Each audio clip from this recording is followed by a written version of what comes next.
Okay, doon muna tayo sa may yes. Kung may yes, then, why worry?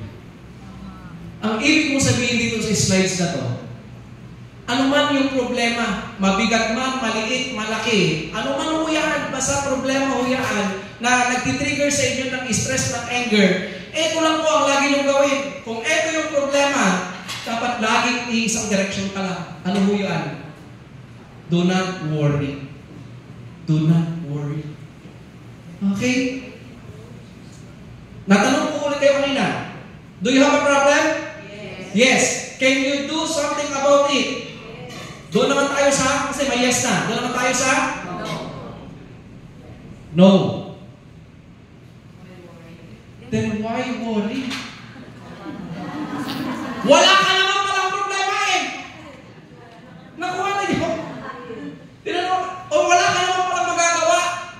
Do you have a problem, kako? Yes. Can you do something about it? No. O, di why worry? Ayakan mo siya mga problema sa iyo. Nakuha niyo? Okay. Next. No. Kasi meron na tayong yes doon. Then why worry? Wala ka naman palang problema eh. Nakuha niyo? Okay. Next. Do you have a problem? Yes. Then why worry?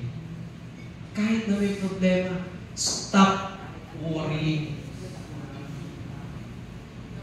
You should know how to handle your worries, your stress, your anger. Yan po yung ibig ko sabihin mo dyan. Okay? Don't waste your time in anger, regrets, worries, and grudges.